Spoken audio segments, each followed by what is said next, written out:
આજરોજ જાહેર થયેલા એસએસસી બોર્ડના પરિણામ અંગે છોટાઉદેપુરનું જિલ્લાનું પરિણામ શું છે તે અંગે સાંભળો છોટાઉદેપુર જિલ્લા શિક્ષણ અધિકારી એમ પરમારના મુખે. નમસ્કાર.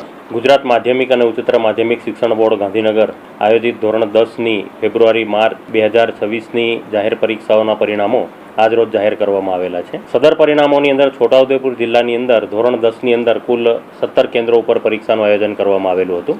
છોટાઉદેપુર જિલ્લાની અંદર ધોરણ 10ની અંદર કુલ 10,890 વિદ્યાર્થીઓ પરીક્ષાની અંદર ઉપસ્થિત થયેલ હતા. તે પૈકીના 8,976 વિદ્યાર્થીઓ ઉત્તીર્ણ થયેલ છે અને જિલ્લાનું પરિણામ છે 82.42% ધોરણ 10નું નોંધાયેલું છે.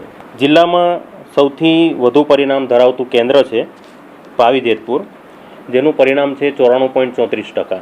અત્રેના જિલ્લાની અંદર A1 ગ્રેડ મેળવનાર કુલ 91 વિદ્યાર્થીઓ છે. અત્રેના જિલ્લામાં 100% પરિણામ મેળવનારી કુલ 21 શાળાઓ નોંધાયેલી છે. છોટાઉદેપુર જિલ્લાની અંદર બોર્ડના પરિણામોની અંદર ઉત્તરોત્તર સુધારો નોંધાય તે માટે શિક્ષા સંકલ્પ નામનું સાહિત્ય જિલ્લાના તજજ્ઞ શિક્ષકો દ્વારા તૈયાર કરવામાં આવ્યું હતું.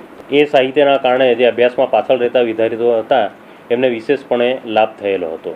વધુમાં અમારી નિરીક્ષણ ટીમ છે, નિરીક્ષણ ટીમ દ્વારા પણ પરિણામ સુધારણા માટે કરીને વિદ્યાર્થીઓ દ્વારા 5 પ્રશ્નપત્રો છે એ સોલ્વ કરાવવામાં આવેલા હતા શાળાઓ દ્વારા. તે ઉપરાંત તાલીમોનું પણ QDS કક્ષાએ, QDC કક્ષાએ, SVS કક્ષાએ આયોજન કરવામાં આવેલું હતું અને જે અભ્યાસમાં પાછળ રહેતા વિદ્યાર્થીઓ છે એમનો વાલી સંપર્ક કરી અને આગળ વિદ્યાર્થીઓ આવે, પરિણામ સારું મેળવે એના માટે પણ પ્રયત્નો કરવામાં આવેલા હતા.